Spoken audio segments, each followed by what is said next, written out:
get some knowledge and apply in wherever you find yourself.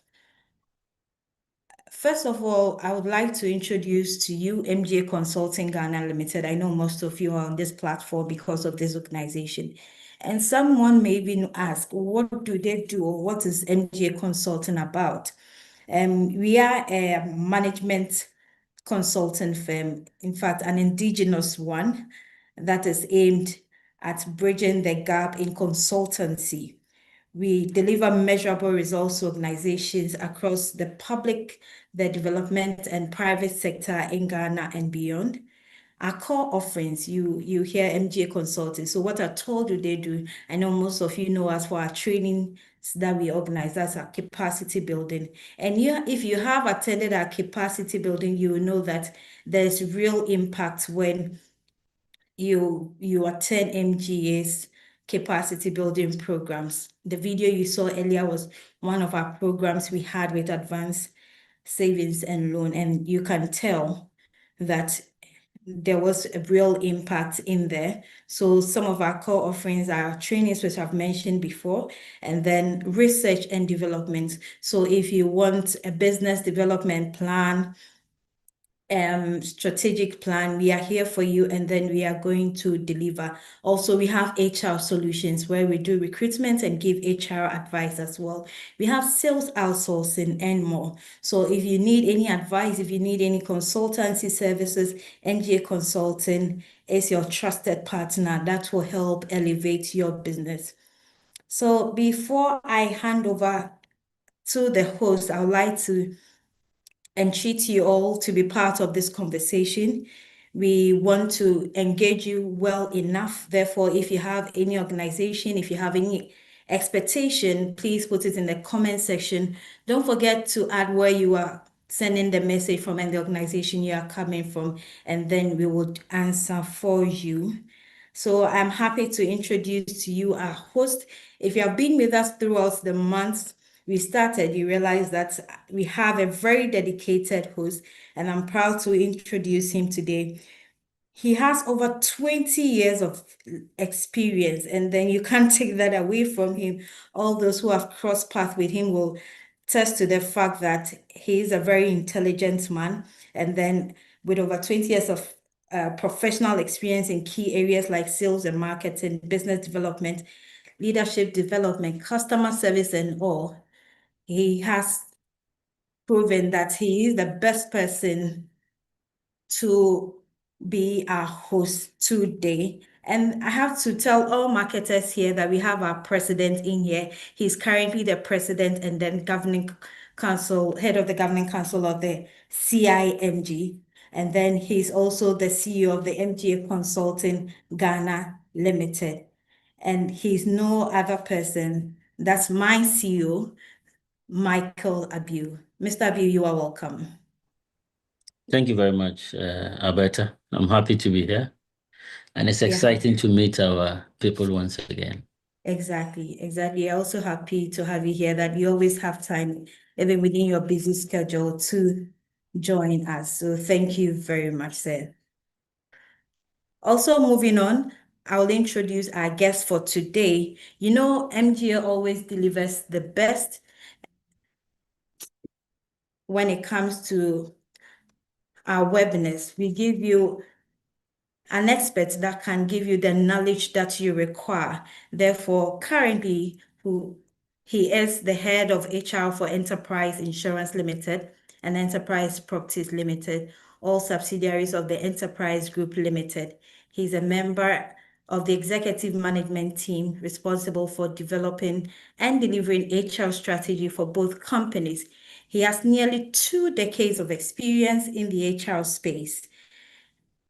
He was the talent manager for Expresso Telecom Limited, that's formerly Kasapa, and he was also an HR consultant at Sycon HR Limited. He's a certified senior professional human resource international, that's SPHRI, from HR Certification Institute in USA. He's a certified grid trainer from Lane Stephen Training Institute in South Africa. And then he is an ordained minister of the Presbyterian Church of Ghana, and he is in charge of the Nazareth congregation. Ladies and gentlemen, I introduce to you the Reverend Emmanuel Efriye Amwakum. Today, Reverend will give us some blessings. Reverend, you're welcome. Thank you very much, Alberta. I'm happy to be here, and thanks for the opportunity to the MGA consulting team. You're welcome. You're welcome. Definitely, we will receive some blessings before we leave here today. Blessings in the HR and then from God as well. Thank you very much for joining us. To our participant joining us, it's going to be an exciting conversation. Therefore, we need to ensure that we maintain some decorum in here and ensure that our microphones are off so that we have a smooth conversation. We don't want any distortion or anything to conflict with what we are learning today. Therefore, you ensure that you put on your microphones. And then you can join us on all our social media platforms on LinkedIn, YouTube, and Facebook as well. So you can join us on MGA Consult Ghana on our socials. And then feel free to also share your comments in the comment section, and definitely we will read and answer all your questions to you. And I believe today is going to be another wonderful session. So from this point, I hand over smoothly to our host. Thank you very much, Alberta, and it's exciting to be here once again. And good afternoon to all of you. I know you're ready, and I'm also ready. Reverend, have a good afternoon to you. Good afternoon, Michael. It's been a while. Yes. And just for listeners to know, Reverend used to be like me before he went into full practice. So Reverend has been in environment of HR consulting, and he's also been in practice. So he was in practice, he went to consulting, now he's in practice, and I'm expecting him very soon back to consulting. So Reverend, it's exciting. So I'm just saying this just for us to also understand the background that he has, because he's provided a lot of solutions for a lot of organizations, and we are truly honored to have him to join us. We know it's been tight for him, but he squeezed the time, for us, and we're happy to have him here. So, Rev, I think for just to set the ball rolling, I have always said that I have, work with organizations, and I see what they say an HR plan, and mostly it looks like a to-do list. So basically, HR prepares a to-do list for, let's say, 2026, and we've often not had that conversation on strategic human resource planning, where now we say that HR business partner and HR at the strategic level, HR at the board level, and therefore HR must think strategy rather than operational. Your general thoughts as we begin this conversation, when we are talking about strategic HR planning, what should HR people be looking out for?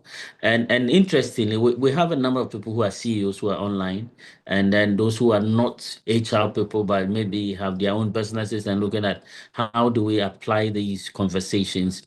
And I try to make it a bit more conversational. So I will be coming here and there. But by your initial thoughts, what should we be focusing on? Okay, thank you very much, Michael, and a good afternoon to all our participants and everybody who has joined the call. It's an honor to share a few thoughts and also learn from everyone online. From my perspective, Michael, when you're talking strategic HR planning, as the name implies, then basically you're looking at HR activities or HR key initiatives that are linked to the strategy of the business. So you don't start planning a to-do list, as you call it, on your own as the HR function, but then you try to understand what the strategy of the business is, from its vision, from its mission, and then if it's let's say a 3-year, 5-year plan, you need a deep understanding of it. And so, number one, getting involved in the crafting of the business strategy itself is crucial for HR. Number two, making sure that you're playing a leading role when it comes to the finalization of the strategy. And then out of that business strategy, which of course would have gone to board for approval, you then tease out what are the HR implications of the strategy that has been crafted. And sometimes there are different approaches depending on which approach or consultant you're working with to craft the business strategy. You will develop the HR strategy along the business strategy, because if our goal, for example, is to expand our customer base, if our goal is to double our revenue, if our goal is to, deploy technology to improve our turnaround time and processes, then what are the HR implications of that? What does that mean? Would that mean, upskilling the current team? Would that mean driving performance more? Would that mean change of mindset? Would that mean, making sure people have the right tools to work with in terms of the tech? What are the implications of the business goals and the business strategy? Then from there, you can begin to have your key HR, activities that you will do within that plan. And the HR strategy is part of the business strategy. So then it doesn't sit, on its own. It's not like you're doing things separate from what the business wants to go. Know where the business wants to go, align with it, and then whatever you are doing is sync with the strategy of the business. That way, you can support in driving business outcomes or business results. That's my perspective, Michael. Yeah, yes, Reverend. And one of the key things I wrote when you were making your submission is getting involved. And therefore, when we talk about the organizational strategy, it's not, let's say, a tool for maybe a strategy department or a tool for some finance to be able to put together, and that has often been the case, and therefore it's we've had over the years the experience where even HR business partners are more like performing what we call the traditional HR functions. And basically, they draw a leave plan, they look at the recruitment plan, they look at training plan, and then they are done, and the year is perfect and it's going, and you do not have that linkage between what is it that the organization wants to do and what is the strategy. So a document flowing from the organizational strategy to say that, let me show you something, based on this corporate strategy, which I am part of developing. This is the HR dimensions that we are looking at.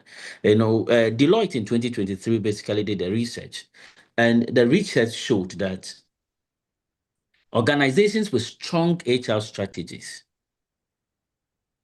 perform 2.3 times better financially than those who have a great HR strategy. Yes, so you enter organizations, and the expectation is that MGA, we've done the corporate strategy, but one thing we want to look at is the marketing strategy, which is coming out of the corporate strategy. But you don't have people saying that, how do we craft an HR strategy out of the main strategy as a standalone document, which is feeding into the corporate strategy? And then this is the plan of implementation. I want to ask you, why does that happen? Or in your experience, why do you think this has been the case? From what you have said so far, Michael, I think one of the challenging issues that a lot of the HR practitioners deal with, number one, is the organization's own perspective of how HR is positioned. If it is positioned as an administrative function, if it is positioned as a support function, but not an integrated business partner, then what you're saying happens. We need to move away from administrative, thinking of the whole HR function and see HR as an integral part of the business and a strategic partner. Okay.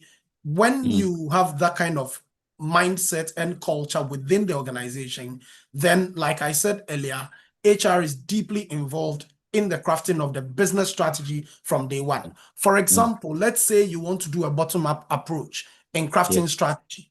Okay, so remember that when you have a strategy, it takes the people to execute it and to make sure that you achieve the results of the strategy.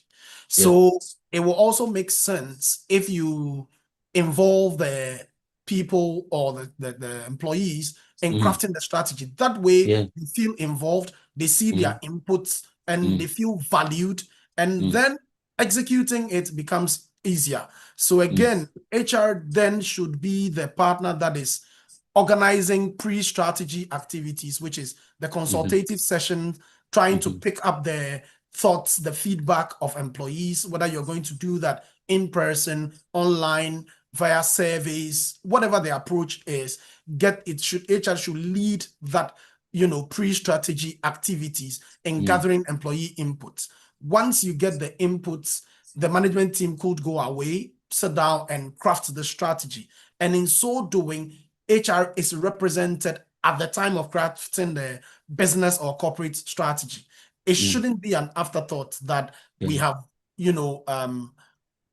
a strategy for the business. Now you look on this and do your HR strategy. That way, if HR was not deeply involved, there could be a delink, between the two. So once HR is involved in all these, and whilst you're crafting the corporate strategy, again, think about, number one, what are the key people issues within the business?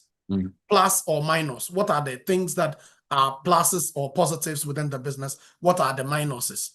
What kind of HR battles must we win to make sure that our business stays on top? We can achieve our business objective, generate our revenues, minimize our costs, serve our customers better, and make sure that we are competing well in the industry that we are in. And again, once you have this approach and this mindset towards the practice of HR, there will be a strong link between what you're doing as HR and the business objectives. That way, it will help to drive the kind of numbers that you mentioned was adduced by the research from Deloitte. So let me announce this because I see that what's the name? Zoom is full, and usually we're doing 100 participants in Zoom, and also to announce that we're live on all our social media handles. So MGA Consult GH, either on LinkedIn, on Facebook, we're live there. So you can join us. If you're here and your HR is not here, I think that it is a good time to send a link to HR, tell HR that there's a conversation, he or she must hear, and this is going on now. So please, let's get to it. But Reverend, quite interesting, some of the things. And let me also say that if you don't have your pen and paper and taking notes, you are missing out, because key things that you have said, which would bring me to my next question, is when you talk about organizational perception of HR. And it's quite an interesting because a lot of employees and a lot of workers within organizations see HR as an extension of their MDs. And basically, HR is there to implement what management is saying. And therefore, HR is not seen as a strategic level. Before we go into the next questions, because you raised this issue, can you advise us, what if you're an HR and you find yourself in such an organizational environment where HR is seen as an addendum rather than a strategic enabler? How would I be able to transform myself to be able to contribute effectively to the organizational strategy. Okay, so Michael, to be able to transition from that kind of thinking to a strategic partner, number one, HR must understand the business, the core business of the organization. You shouldn't be ignorant about what the core business of the organization is. And you must speak the language of the business. So, for example, if you're in a financial services organization, you're in a manufacturing organization, you're in, a consulting business, understand what the core business of the organization is. If we are into manufacturing, what are we manufacturing? What is the process? You've got to learn it as the HR person so that when you're speaking, when you're thinking, it influences, your line of thought and the way you can understand the process and bring value to the table. Number two, in speaking the language as well, again, you've got to understand your stakeholders. What are their needs? What is their mindset? What is their perception? How do you change that? How do you let people say that, look, HR is a strategic partner because it is people that drives everything that happens in the business. We can change technology. We can change even the location of the organization, but it will take people for everything to happen. And so who manages the people? The person who manages all the people, including the MD, as you have said, who may be an employee, even if they are the founder, they are a person, they are a human being. So the person who manages everybody who is a human being should epitomize and demonstrate mastery over the core business and be able to contribute significantly in discussions, come up with solutions, conduct research, and use data to speak. We've moved from the era where people think that because the name of HR is human resource, we are only talking emotions. No, we are talking data, we are talking analytics, we are talking, numbers, we are talking impact, we are talking productivity, we are talking cost management, we are talking let me worry you a driving bit. change and all that. Yes. Let me worry a bit because this is interesting because every year, MGA has what we call that strategic HR planning training, and I think we're having it this year also. Not too clear about the dates, but last year, whilst we were having it, a conversation really erupted, just feeding into what you are talking about, and I said that as an HR business partner or the head of HR in an organization, you need to be able to have access to the marketing plan, the operational plan, all the plans. You need to understand that in order to be able to craft an HR plan that would help implement these plans, because all these plans are going to be hinged on people. And colleagues like yourself and myself were saying that no, how can I really take this plan and that plan and that plan? And it's sitting with what you're saying, that you need to understand the organization from every single function. That's the only way you can partner the business, because if you don't understand the business from end to end, partnering it will be difficult. And so, Michael, for example, when it comes to strategy dissemination, or making sure employees understand the strategy, corporate strategy, once we have crafted the strategy, again, I go back to it, the HR head or the HR team should understand what the business objectives are, our vision, our mission for the next 3 years, what our strategy is, and be able to come up with an approach for even disseminating that for the employees to understand. Whether we are going to do that function by function, let's say grade by grade, gender, location by location or not. You should understand it so that you come up with the best approach, how to engage the people. And you as the HR person should be able to explain the strategy of your company unequivocal, without any difficulty at all. Because if you will need people to execute the plan, then you need to communicate it in a way that they will understand. And who best can do that? If you bring, let's say, somebody else who is not in HR, they probably will come and show PowerPoint and slides and speak, and then the people may or may not pay attention. But as an HR person who probably may have a certain L&D or psychology into how people understand things, you'll be able to put people into teams, let them, for example, like you mentioned, if it is about the marketing plan, give it to them as an assignment and say, look, come up with a role play, a concept. How do we communicate this marketing plan for people to get that we want to transition to become a market leader?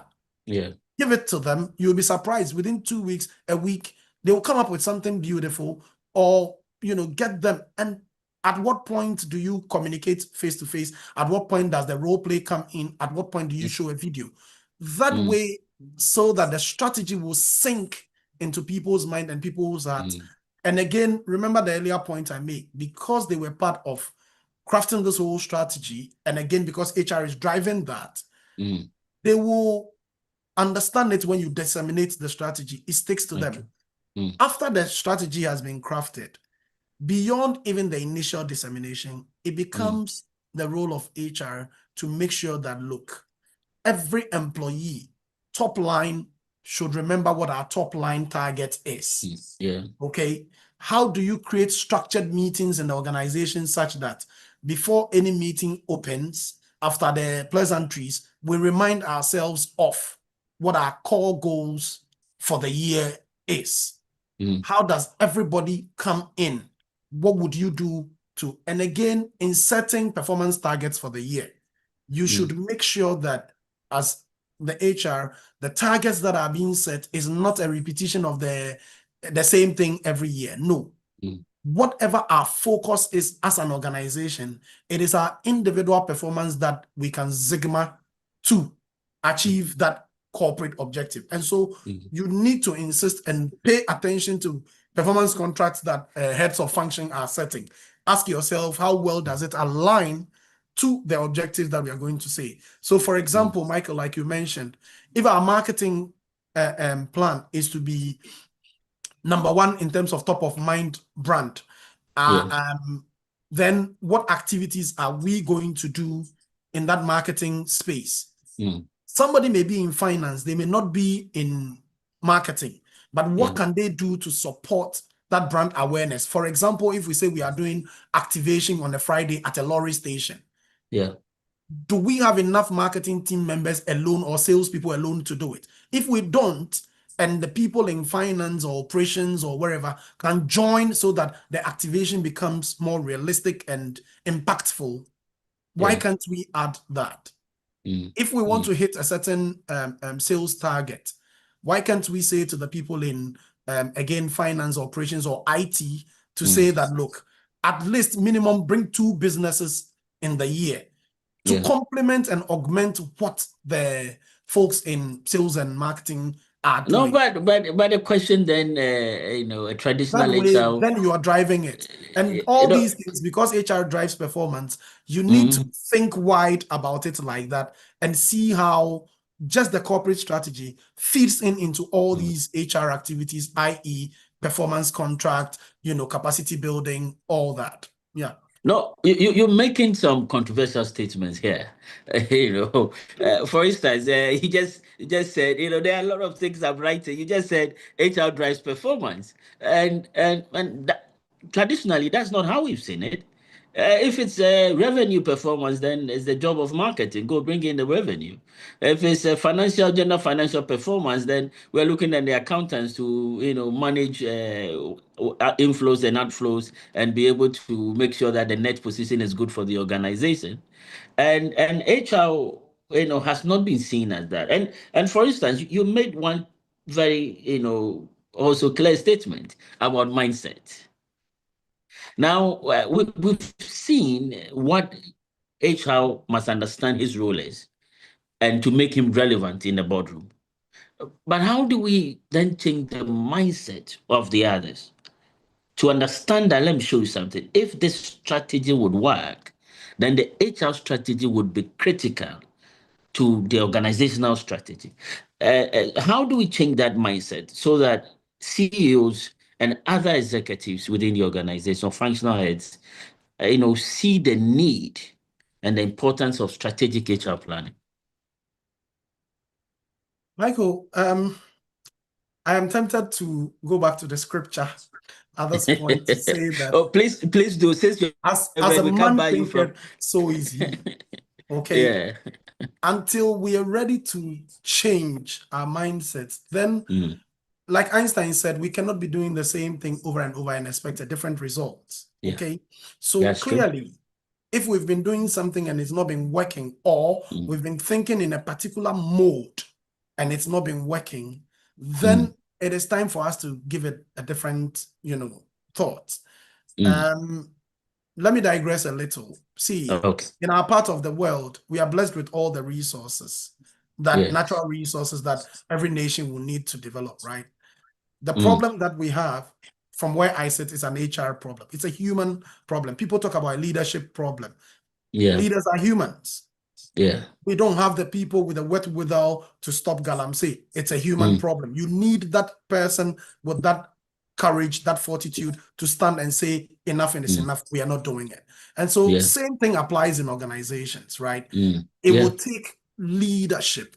It will take a human being to say, let's shift from how we are thinking. And again, that sometimes is a whole continuum, because leadership may think in a particular way, but if you don't carry your people along, if you don't get the people in the organization to also start thinking in that same mind, and together we work it, you don't motivate people, you don't apply sanctions, then we can't get there. So to get mindsets to change, number one, create the vision, make it plain. Okay, let people understand what the organization stands for, where we are headed towards, and what it would take for us to get there. And so it is either they are coming with you or they are not coming with you. One consultant, Dave Boham, he says that get the right person on the bus, get the right person to sit on the right seat, and get the wrong person off the bus. Because if you make the mistake of not getting the wrong person off the bus, they may infect the others. Yeah.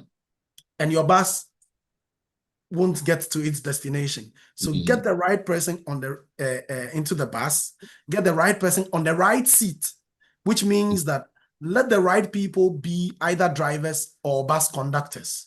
Right? If you make the mistake of switching and getting bus conductors to become drivers because of nepotism, because of favoritism, you're going nowhere. But if you have the right person on the right seat, and then you get the wrong people off the bus, the bus has people who know where the bus is headed towards, and we will be on the right track. By the way, we're talking about the U-turn bus anyway. We are definitely not going there at all. Exactly. But Michael, the mindset shift as well, let me encourage, it's not a one-time activity. Yeah. Okay. Again, it's something which you need to use different approaches, keep doing it until you have a critical mass. You know what is interesting? Most of the time, you find out that people are marketers, they rise to become CEOs. People are accountants, they rise to become CEOs. People are operational people, rise to become CEOs.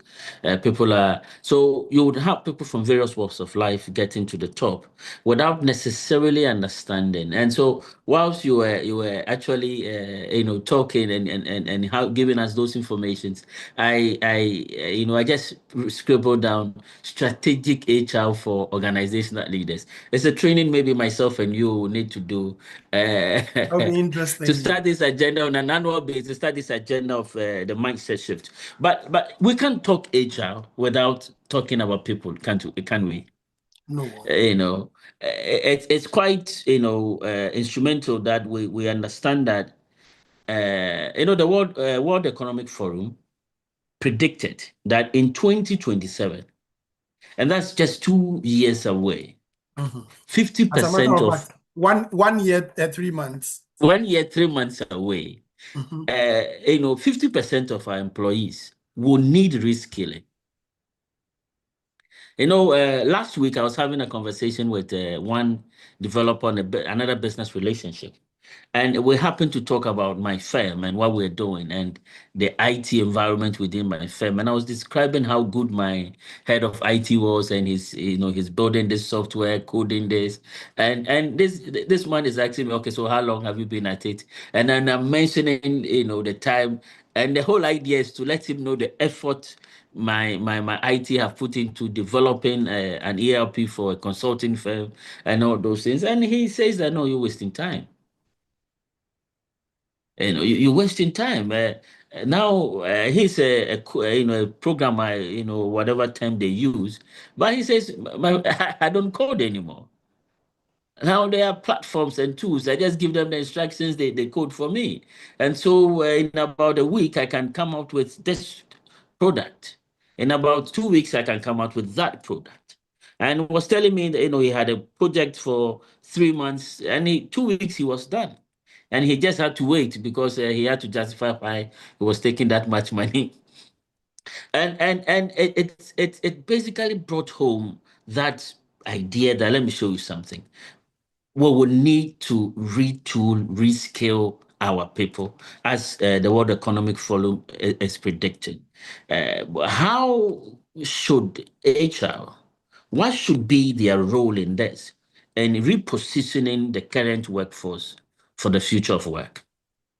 Okay, I'll say 3 key things. Number 1 is to know the strategic direction of your business, where you are heading towards into the future. Yeah. Number 2, skills audit.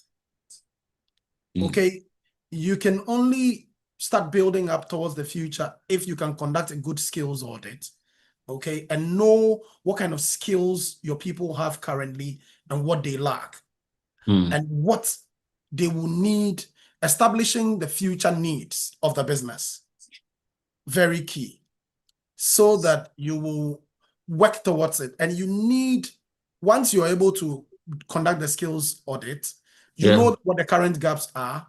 Once you know the future of your business, you know what the future requirements are. So once you have established that, how do we transition from current into the future? The world we live in now, you will need a digital agenda, okay, which you're calling reskilling. That whole digital agenda, again, instead of doing even our debit, credit, operational stuff the way we are used to, traditional way of doing customer service, how does digital, tools and help us improve on that? You're talking customer retention. Do we necessarily need 5 people to be sitting as customer service executives when there's a chatbot that can be answering all the FAQs that customers may have?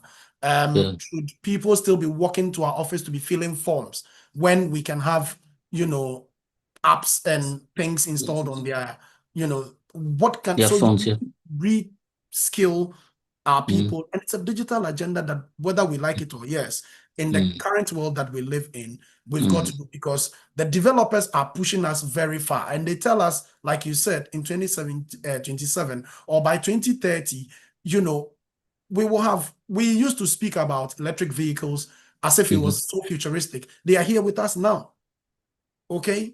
And we need to start just getting it right and making sure that our people are future ready. Otherwise, we'll have obsolete skill in the business. And all it takes is one company getting it right and they will overtake us. We all know the popular Nokia story that we share. And it was just a one-time activity, bang, gone. Okay, now looking at it again, it will help if HR people immerse themselves into the digital space and AI. So there are people who are futurist professionals. It will be good if you listen to some of their podcasts, you watch some of their YouTube video. That way, it gives you an idea about what the future will look like and how you can bring that into your organization, adapt that, and make sure that you're building the skill. In our company, for example, it has become a requirement for all functions to have digital training since end of last year. Okay. And just last week, believe it or not, myself together with my HR team, we were in a digital training. We got one of our internal resources to train us on how we can make our HR work very simple.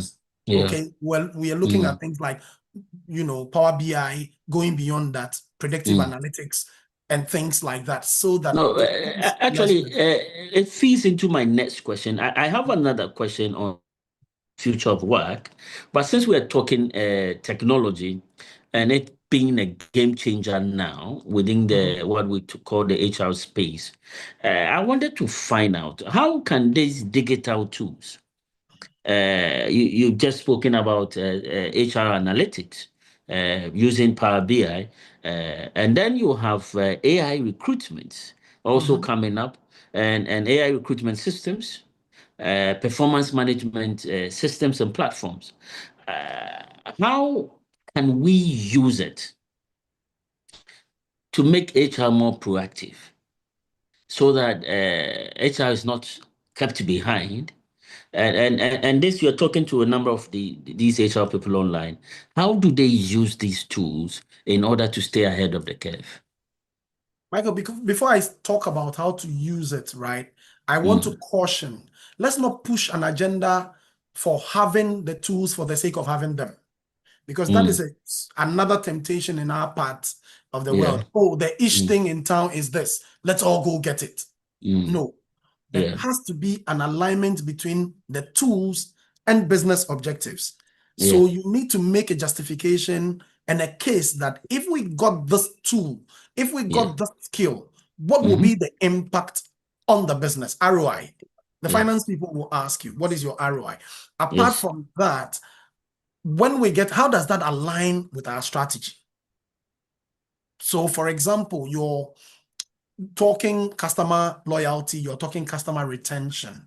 Yeah. If you are going to use a tool to get it, then it makes sense for you to upskill your people in that direction so that it's more, how do we call it, convenient for customers to do business with your organization.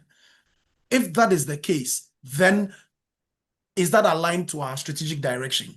If yes, then we establish it. But we shouldn't rush to say, oh, that is what is in town. Let's get it. Somebody got it, so let's also get it. That's the first thing I want to caution against. Okay. The other thing I'm saying is how we get the tools is relevance and value. Yeah. What tool will give you value? How, when you get it, how do you again integrate it into your organization? Who will need to be trained to use the tool in terms of maintenance to avoid, lagging or breakdowns or downtimes? What system can we put in place to make sure that the tool does not go off? That way, when you think through it like that, then you can get it into the system. In terms of our core administrative HR things, like you mentioned leave processing earlier on, you mentioned maybe medical reimbursement, you're looking at things like your lunch, you're looking at things like recruitment. There are a lot of tools available now that we can deploy to make it more fluid and less stressful for us as HR people, so that we can have enough time on our hands to do more things. But we as HR people must also learn and catch up with the trend. We must upskill ourselves. Analytics.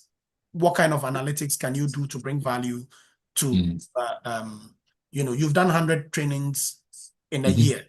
What is the impact of that 100 training on the organization? We need to find ways of doing. You added 20 staff to the headcount this year. What is the impact of that? As you go for board meetings, prepare and go and show productivity matrices. Okay, average productivity per employee, average staff cost ratio, i.e., you're looking at the number of staff you have added compared to the revenue that they've been able to generate for the business. Okay, you are doing trend analysis, comparing productivity this year as against last year. Headcount was X. This year is X plus 1. How far have we gone in terms of revenue? How far have we gone in terms of cost? How far have we gone in terms of productivity? You're doing all these analysis and you're showing it. in the sales teams meetings on weekly basis, you need to ask for space, conscientize them, and say that look, branch A, branch B, branch C, you used to be 3 people, now you are 5. Your target went up this way, you are catching up this way, you are doing well, keep pushing. No, branch B, you are not doing well, keep drawing down. Ask for space from the head of sales, get in there and explain these things to people. And then that way we will get there. And again, you're helping to shape a certain culture in the organization, which is a performance-driven culture. I believe that these sorts of, you asked about tools, but then I veered into the matrices and productivity and all that. Yes. No, I just kept quiet, and I know that you can link it my team online is taking notes on some of these things, and you would realize that HR is now not what it used to be. No. And I keep on telling some HR people I meet that we need to start looking at how do we build our capacities in order to make us relevant for, yes, you know what you know, but there's a lot more that you can learn. There's a lot more you can add to your knowledge. There are some basic analysis. I've done this training, and I was telling them, how do you measure a salesperson? Performance. Is it only about how much business the person has brought in? And they are, and I tell them that there are 12 different measurement areas of how measuring the performance of, let's say, a salesperson. And we need to start updating ourselves. If you joined us late, I'm having a conversation here with Reverend Amwako, and Reverend is a seasoned sales. Look at me saying sales, HR person. No, forgive me. I love sales. But my second passion is HR. So Reverend has been in practice, has gone into consulting, and is back in practice. Currently, he's the HR business partner, the lead at the enterprise group. And also he's performing. And I was telling you earlier, I'm waiting for him to join me back in consulting very soon. Such knowledge cannot be for only one organization. We need to share it, for a lot more people to benefit. But I am also being asked, and if my team is ready, to let you know, and I don't have the full details. So David, if you're listening, if you can bring some flyer, that we have a training coming up. MGA, we have a training coming up. We do it once every year, interestingly, once every year, strategic HR planning. It's just once every year, and it's positioned this time to help you HR professionals, or to help the HR professionals out there to build capacity. I know that this 1.5 hours might not be enough. And so we have something specially designed to take you through your HR planning as we move forward. So my team, if you can give me the flyer, I don't have the dates with me, but I think it's going to be, no, I don't have it here, but I'm sure we'll share it with all of you. Please try and be part of it. It's exciting, and every year all the HRs that are present and are learning from this process, are amazed as the various dimensions they could take their HR practice to. So don't miss out at all. Also, you can start sending us your questions on the chat area.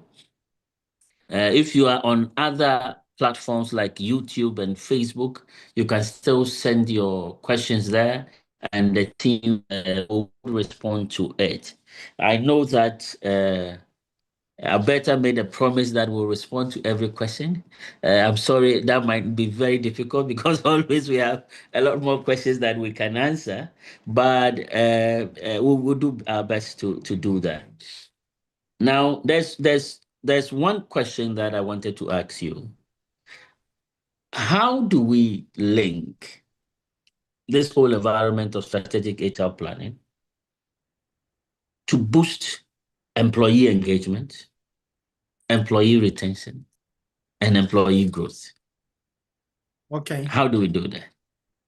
So come again, Michael. You're saying how do we link it to employee Yes, engagement, employee engagement, retention, employee and retention, and employee growth. You know, growth? Okay. some of us are employees, so we Yeah. want to see how HR would be able to link these things and use strategy to be able to enhance that. Okay. So once we have a strategic plan, okay, as a business, and there's the HR component to that.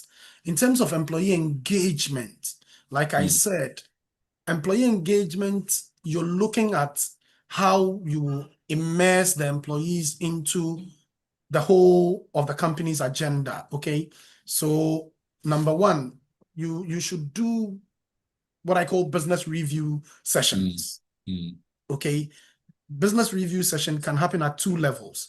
At the functional level, okay, for each department, how well are we doing as a business, as a function? This is the agenda that the company set for us from beginning of the year.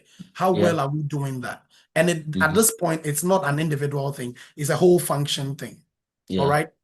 Beyond the functional level, beyond the branch level, you're going to the entire business as well. Once a quarter, maybe once a month, maybe depends on what works for the organization. You know, how well are we doing? Okay, what are the issues? These are the objectives or the targets we want to hit. What are the issues? Are we resourcing people well enough to achieve it? Are we motivating people well enough? What kind of culture do we have? Is our culture permitting us for people to be themselves, speak their minds, engage with their bosses, being able to quickly go to their bosses to remind them about outstanding things, being able to, you know, talk to them as human beings, you know, where human dignity is respected. All these things come up. And then that way, people feel a part of the organization. And of course, employee engagement should also touch on the strategy, should consciously find ways of getting the team to bond better. Okay, so it should be built into employee engagement for the team bonding activities, de-stressing activities. It should be, we should have some fun. Okay, because once we are working, if we keep working and there's no fun, there's no nothing, there'll be burnout. Staff will be stressed, there'll be burnout. And so you monitor it, you gauge it. If it gets too intense, can we do it again at the departmental level, at the branch level? What would it take if head of department, you take your people out on a Friday night? Let's go to Silverbird, go watch a movie, popcorn and drinks. You know, what would it take? Well, I like the example you gave. I would have given a completely different one. You know, but I understand you're a Reverend Minister, so exactly. I like so be careful about that one. Distressing environment. Yes. So you distress, and you know, recently we did something we were calling Waves and Vibes. Okay. We went to, you know, a cool beach place in the evening, one evening with the entire team. Everybody was in white, some music, you know, relaxation. And we made sure we had somebody, a Mazua there to massage some of the staff so that, you know, people could calm down. You're doing all these things, but the frequency, and again, sometimes it shouldn't always be at the... And my understanding is that all you were listing, it's all part of employee engagement. Yes. And I hope that my colleagues, HR people, are listening. And it is also part of the strategic initiatives. Exactly. So it's two-strand, Michael. One is to create team bonding and de-stressing. But the other leg, which is the business review session and also the business drive, is also to drive performance. So you're doing, you know, a two-pronged approach. It can't always be fun alone without the commensurate, you know. Remember, we can only have fun when we have money. Yes. The money can only come when we perform. Yes. You know, so and then to perform, we need a good body and it is system, not just relaxed and refreshed. We should meet targets that we and exceed targets. You understand, and exceed it. So it's a balancing act. So that's employee engagement. In terms of employee retention, again, you look at of course, as the people work, as we keep pushing for performance, we should find ways of recognizing people's performance, making sure that they are staying with the organization. Give people a reason to continue to stay with the organization, which is, i.e., what kind of retention strategies can we use? A long time ago, one of the senior HR people in AngloGold Ashanti taught me something he calls the golden handcuffs. He is one of the big men in Ghana. He says that when you have star performers in the organization, you give them golden handcuffs. They will not recognize it's a handcuff because it is made of gold, but it helps them to stay with you in the organization. So what kind of reward systems can we have to retain people? What kind of retention tools can we have? It can be at executive level and also at officer level, because remember, it is the officers who will grow and become executives tomorrow. So don't just pitch it at executive level to say that, oh, as for officer level, it's easy to replace. It will be a mistake, because institutional knowledge, adaptation to culture is also very key. So have it at executive level and at officer level as well, so that way they will stay. But it isn't just money. Okay, I know of companies in Ghana, parastatal companies, who adopted an approach, because housing is such a very big issue in Ghana. They created a fund, devoted 10 years to say that, look, as long as you stay with the organization, driver, you're going to get a 2-bedroom apartment with land around it expandable, but it will be spread over 10 years for you. Okay? And trust you me, by the time people who were drivers could go on retirement, they had a place to lay their head. And of course, whilst all this was going on, they were demanding performance, and people were willing to give it because something mattered to them. Okay? And I'm not saying every company will have that kind of resources to do that, but look at what will work for you.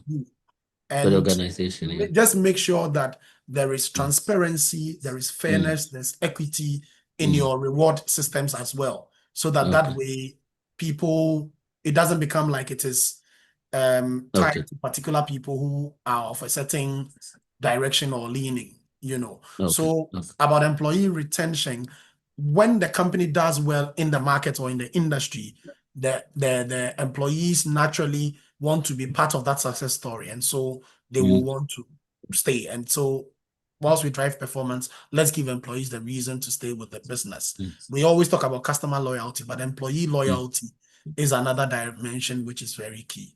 In the days of old, people who used to work at Valco were very proud at Valco, because the Kaiser mindset was built. You understand? Yes. And so that is about it. And then employee growth, career growth is a very thorny issue in HR now, because everybody works and everybody thinks that they are a high performer and everybody wants to be promoted. But let's always remember it's a pyramid. Okay. Only thing I will say is make sure that your promotion policy is, again, communicated to the staff. You, as much as possible, re-echo it, what it takes. Make sure that your performance management system is tight and, again, something which is known, and consistency in applying the rules. You don't do this year and next year you change, but consistency in application of rules. But this one is a tough one for HR people now, because sometimes you conduct satisfaction surveys, people are doing well, and people give you a reason to say, look, I've met all the criteria. Sorry, excuse me, why am I not still growing? And all that thing is, make sure that the system is, transparent enough, and you have cogent reasons why people. But then again, if you drive strategy very well and the business grows, expansion is a means of causing career growth. So that, let's say, if we start operating in territories where we are not currently, it gives people within the organization an opportunity to become, managers or supervisors in those territories. And so we should look at that. as well. But of course, we can't move into territories for the sake of moving it into there. But then if there is growth, again, we should think as HR people and push for our organograms or our organizational structure to become flatter, okay, so that a lot more people can be given responsibility. Michael, believe it or not, many a time, right, it is not, people are not so much interested in saying that they want to become MD tomorrow. No. They want to be moved to the next level and be given responsibility, because doing the same thing over and over can be boring. Okay. So for example, if we try to become flat more instead of going hierarchical, I think that it gives more people the opportunity to take responsibility, put people on projects. Okay. People within, give them the opportunity and let them execute projects, recognize them for the project. And I believe that career growth and opportunity will also be coming from that direction. Thoughts? Thank you very much, Reverend. I know that question was really loaded, but we had to also have a conversation about the people, especially if there are people here who are not HR practitioners, but are wondering how this conversation is affecting the people within organizations.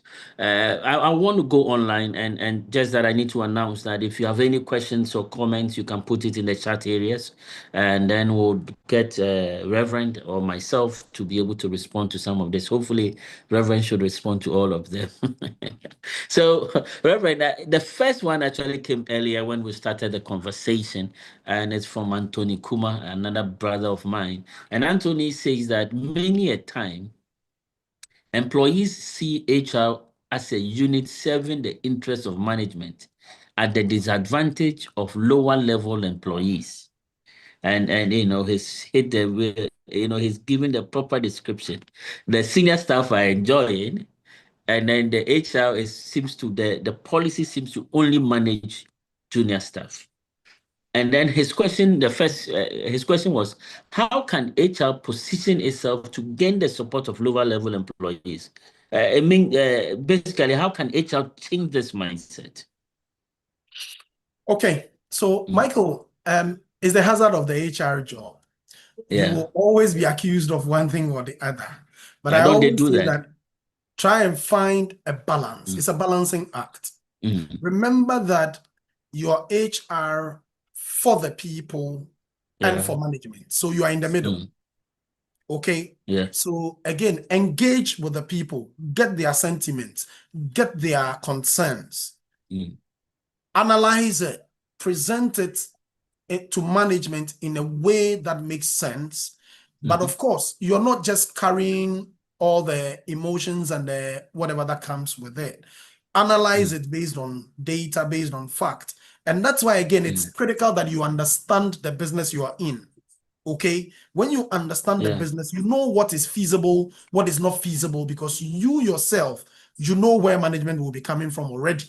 And so in positioning it, then you present it such that, look, management, A, B, C are the concerns. From our strategy, from our frameworks, this is what it is. And management deliberately sometimes will ask you for advice. Okay, so you are the HR, you've gathered the consent. What do you advise? So before you go, again, know what advice you're going to give and know how to position it. If you know going to the entire management team, it won't work. You engage some people before. Get to know their stance, get to know their position. You engage them to present the argument. You get their support, and we can find a solution for the employees. But Reverend, sometimes because you stand in the middle, right? Your ability to convey what management has also come up with to address the concerns, it's a skill, and you need to be tactful how to package it and communicate it in a way that it will be a win-win situation for both. And it's a tightrope to walk, but you build the skill as you go along, especially for those who work in a unionized environment. I have managed unions before, and I used to deal with ICU, and sometimes their requests is out of budget. But then they see, like you said, people see an executive driving a certain Porsche car and they say, you people always tell us there's no money. Look at the kind of cars that people up there are driving. And this, we are the ones doing the work. We are the men on the ground, blah, blah, blah. But then again, you try and understand it, weigh it, make a cogent argument for them based on economic variables. And then you come back with business performance, to balance that, to see what is feasible and what is not feasible. Because yes, there's economic inflation and all that, but can we afford it? The three things that drive every compensation regime is the philosophy, the reward philosophy of the organization, affordability, and market competitiveness. Those are the three things, So again, you need to find a middle ground of doing that. But of course, there's also something they call internal relativity. You need to check your pay structure to make sure that the gaps are fair, they're equitable, okay? It isn't like this and that. No, you need to be, for example, if you're considering something like medical and you say that, you're capping it at, let's say, 4 children and a spouse, there shouldn't be a discrimination between lower level employees and medical is medical. Every human being will need a medical, cover. And so it is important that you give everybody a fair chance as much as possible. Of course, for top level executives, there will always be a differentiator. But as much as possible, let everybody have, something that will cover their needs, basically. Yeah. Rev, this is a conversation that if I want to go in, it will take some time. However, there are questions that are coming in. There's a one simple one from Kingsford Agodo, and Kingsford sent this question on Facebook, and he's asking a simple question: who is an HR business partner? We talk about HR business partner, and I'm sure he's been hearing it, and he doesn't understand which animal is it. Is it even different from the HR manager, HR lead? Who's an HR business partner? Okay, so simply put, an HR business partner is an HR professional whose role is to understand the business and make sure that they deliver the HR service to meet business objectives so that they are aligned to the business. They understand the business, okay? HR activities are linked to the strategy of the business and they partner the business in delivering solution. So, for example, let me try and distinguish it and see. There can be 2 HR people, one, let's say your ordinary HR and one your business partner. The person who is ordinary will say, look, as a company, we have customers. Let's do a training for customer service for our customer service staff. Yeah. They are doing for customer service staff. The business partner is the person who will understand what are our customer gaps, what is our net promoter score, what is our customer service strategy, where are our people currently. Now, together with the head of customer service or customer service supervisors, what do you think what kind of skill do you think that our people need? Let's have a conversation. We have the conversation to establish the need. You are partnering at this point, okay? Together, let's facilitate the training so that even in the training, if it is you, the HR person to facilitate, let it be based on data. And so the data, let the head of customer service be the one presenting to say, look, our net promoter score for last month was this. Our customer complaints has increased from Y to that. It has dropped from there to that. They do that bit. Then come in and say, now, how do we address this? The skills that we need, number one, is this, is that. That is partnering. Okay. So, if I should simplify it, the HR person we used to have in the past, the HR business partner is a higher version of that. Yes. And then the HR business partner mostly is like more of what we are describing today as a strategic partner to the organization. Good. Sure. Now, let me go back to Zoom. We have a question on Zoom, and I'll get to LinkedIn. Now, on Zoom, we have also on from Anthony Kuma. And he raises, and he's actually headed his statement. And he says career growth. Now, Anthony says that for a staff who has been in the same role for over 5 years and looks demotivated, what can HR do to ensure career growth for such a person if there's no room for promotion to a senior role? So the people who are there are not leaving. So there's no room for promotion. But the person has also been at the same level for 5 years. How can HR make horizontal career growth attractive? Okay. So that's the question. Mm-hmm. Sure. So again, that's what they call lateral movements in career growth. It can either be vertical or lateral, right? So you look at that person, for example, if there is no space for vertical movement, what else can we get this person into? Okay. What kind of skills has this person demonstrated? What kind of interest or career path does this person wants to follow? Okay, do we have space in the organization to look at them differently, to assign them to somewhere else in the organization for them to flourish? Do we have a project where we can let this person be part of or lead so that, again, their skills will come up? Do we have let's say in our setting, it's a group of companies. Can this person be more useful in another subsidiary? Can this person be more useful in another branch, in another department? Have a conversation, engage the person, get to know what the source of the demotivation is. Okay. And then see what you can come up with and help the person. Because it doesn't help if the person stays in the same role and they are demotivated and they keep complaining. They will start infesting people, or you will notice a drop in their performance. And somebody who was once a high flyer, they will, be demotivated. So it's again, the HR person can look at it. When was the last time as an organization you did some job rotations? Yeah. Okay. Look at it. When was the last time you enriched people's jobs? When was the last time you did some job shadowing? Look at all these things and see which one will be applicable for the person. But at all material times, don't think for the person. Engage the person. Sometimes you may think you are helping somebody by saying, "Oh, let me move you to so and so department."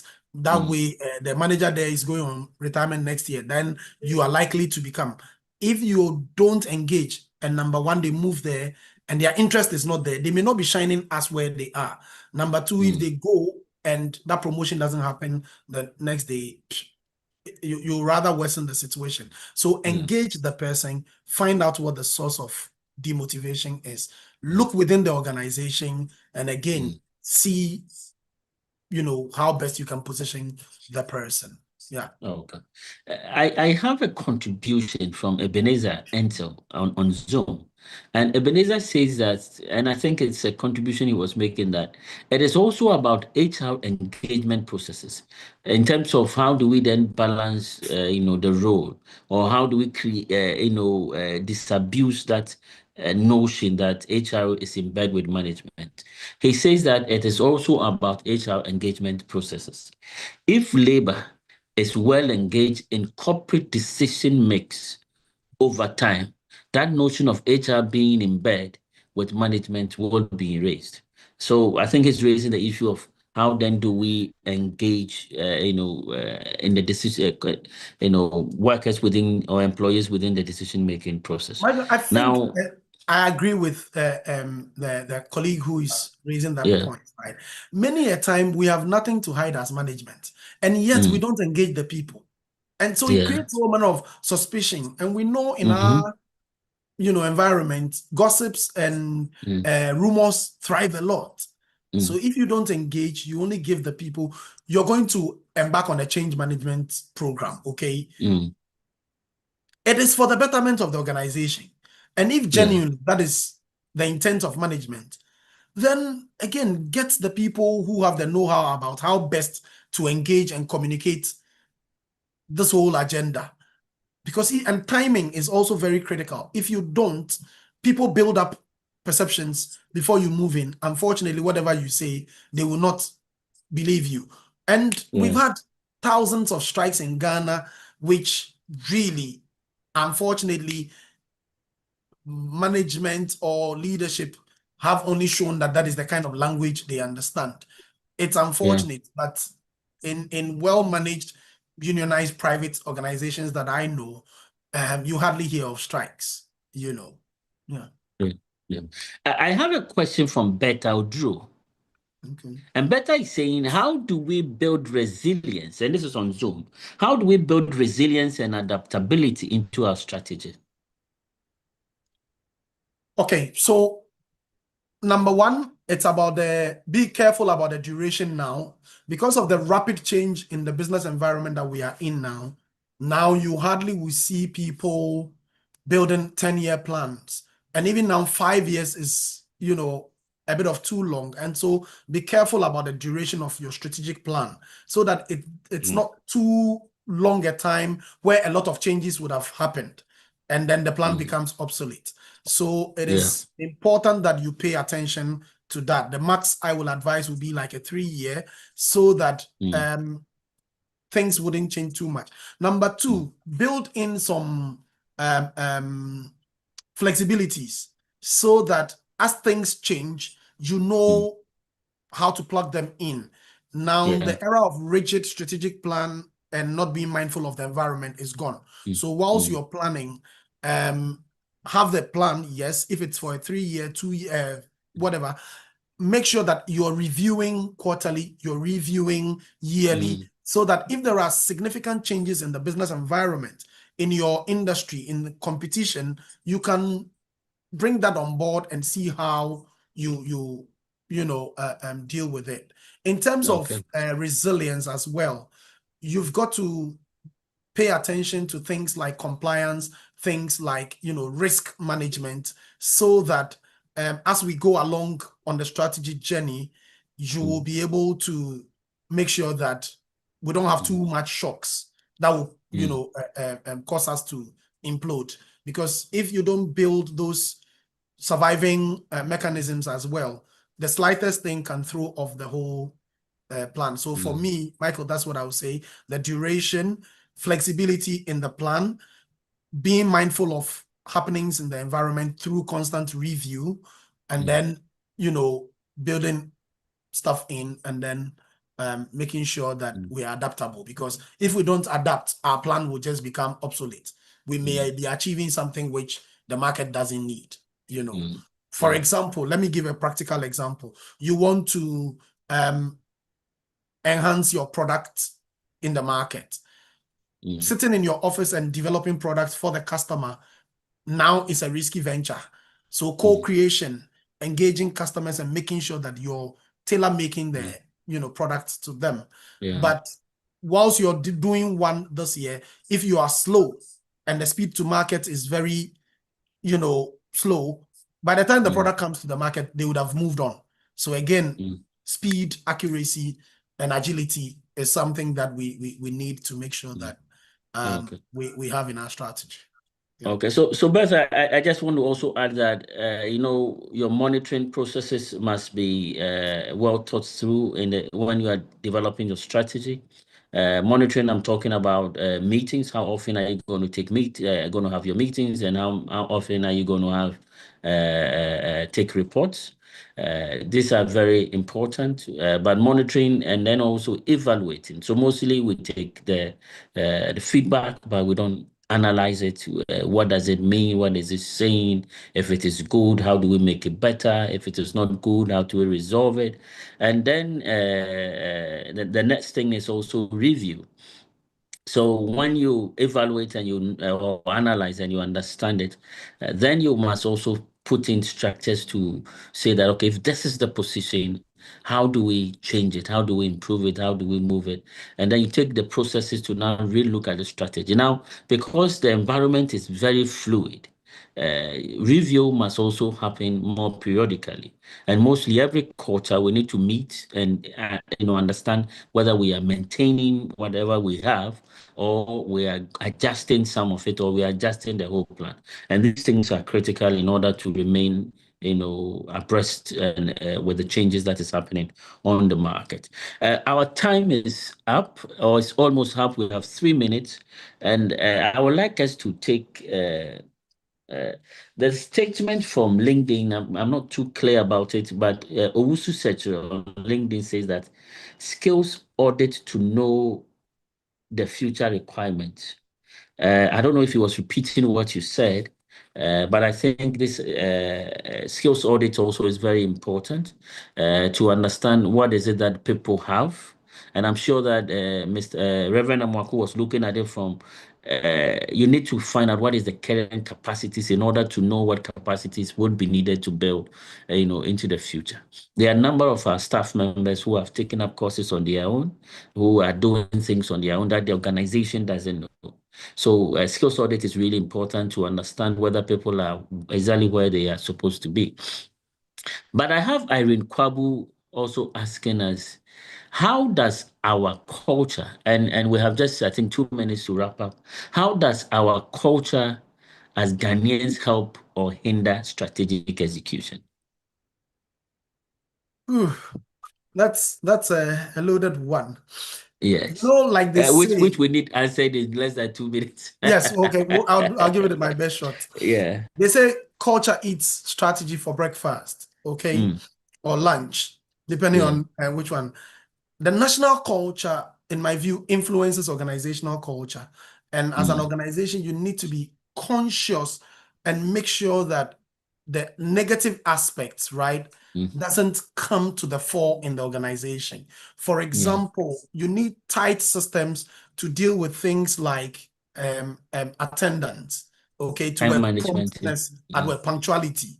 It should be fundamental in your organization.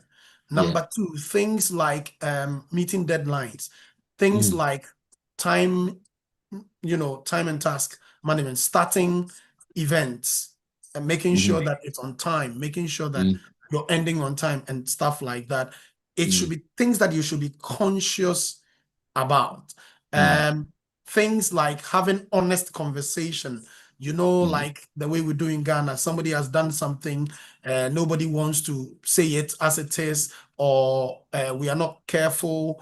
We want to be careful, like, not to say it as it is. Sometimes it confuses people. Having honest conversation. Sometimes people who are forthright, we brand them as too known, or they are aggressive, when really that is not it. People who are assertive are seen to be too much talkative and things like that. You've got to find ways of dealing with this. But as an organization, what is your vision? What is your mission? What kind of culture would you need to drive it? It will not come on the silver platter. You've got to drive it consciously. And so you need something that is the ABC company culture. If there is such a thing as the Microsoft culture, if there is such a thing as the Google culture, then in our own way, we should find our own culture to drive our businesses. And it's something which has to be intentional and it has to be driven. We shouldn't leave it to chance. And so the national culture, if we don't manage it, may creep into the negative aspects may creep in. Having said that, the positive side, which is also respect for human dignity, being hospitable, being friendly, being civil, as Ghanaians, can also be adapted to help us in the organization. So, Reverend, I think our time is up. I still have, what's the name? Questions from Dr. David Diamla. I have, questions from, I think, Dr. B.B. Bingham. And it's interesting where we have these learned people joining us in our conversation. However, our time is up, but I wanted us to look at, what I spoke about, that we have an upcoming training on strategic HR planning and for organizational growth. And it's coming on the 2nd and 3rd October 2025. I think it's going to happen at the Crystal Palm Hotels. And so I would encourage all those who are listening to us. It will be good to be part of the process. You can join us. You can call the telephone number 0200625026. It's just 3,000 Ghana cedi for 2 days. Will be looking at topics like understanding the need to develop the HR strategic plan. We'll conduct, we'll look at, you'll be able to, by the time we finish the training, you'll be able to conduct an assessment of your HR resources, how to align your goals with organizational objectives, how to identify and implement steps to develop an HR plan. We'll look at developing strategies for talent acquisition and development. We'll look at, implementing appraisals and performance management systems.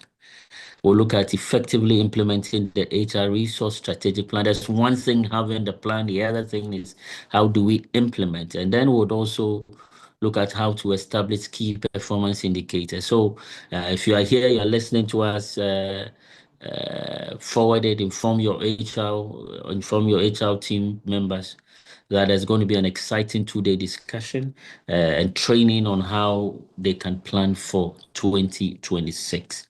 I know our time is up, but if we can still some 5 minutes for those who would like to stay, for you to address some 2 questions and then we can leave. The first one is from Dr. Diamla, which says that learning and development is a critical part of HR, but most organizations do not give that aspect of HR the needed attention. This, in a way, affects retention and career growth. Dr. La says that, please, Mr. Amoako, your comment on this. Okay. That's another tough one for HR folks, right? Sometimes, for whatever reason, some organizations, people feel that because HR want to become relevant, they want to be doing these learning and development activities. But the truth of the matter is that if we have a strategy and we want to execute it to the fullest, the only way by which our people can improve their performance is through learning new things, is through sharpening themselves, okay? And again, I'm tempted to go back to the scripture which says that if the axe be blunt and one does not sharpen its edge, more strength will be needed. Okay. Amen. If our people are working and we don't sharpen them with the latest skill, the latest tool, we will spend more. The cost of not training is actually higher than the cost of training. And so we should see learning and development activities as an investment. It is not a cost to the organization, because not investing in learning and development, the consequence could be far-reaching. And so we need to, but again, as HR people as well, it could be the way we are packaging our learning and development. Let's link it to the strategy. Get the aspect of the strategy that requires learning and development and link it to it, and possibly use the metric that the people are using to achieve, okay, out of that strategic objective, and say that, look, if you don't do this, the implication of you trying to achieve what you intend to do is what you will be missing out. That way, conversations can go on. And let's also make sure that when people come for the learning and development activity, it is so, the quality is deep enough for people to leave the training and talk about it in the organization. Then the decision makers that be would see the relevance of it. And sometimes it will also help if we get line managers to give us, feedback post-training as well. It helps to. So Reverend, you were just saying that they should attend MGS training because. And just to also say that Reverend sometimes is gracious enough to allow me to build the capacity of his team members. Although nowadays he's become stubborn small, but who am I to say Reverend is stubborn? But anyway, We've had series of inputs on YouTube, for instance. We have Clenard Bauer, who also had a question, but time is fast spent, and we need to stick to it. And so I want to say thank you, Reverend. It's been an insightful section, and I really have enjoyed. I have learned a lot. I wish I can show you my sheet. There's a lot of writings, everywhere on it. I hope that those who are listening also have taken notes and are going to learn from this process. I also want to announce that we will be issuing certificates for all those who are here. So if you didn't register, please do well to register. We'll issue certificates of participation for those who came and stayed. My team will be working on that, and therefore you would all get your certificates through your emails. So if you have not registered, please do, and the certificates will be sent to you via email. So David, okay. Yes, so we have a link. Please scan and register, and you would get your certificates. Thank you for staying with us up to this time, and we're truly grateful for your presence here and being part of this whole webinar series. We will come your way next month.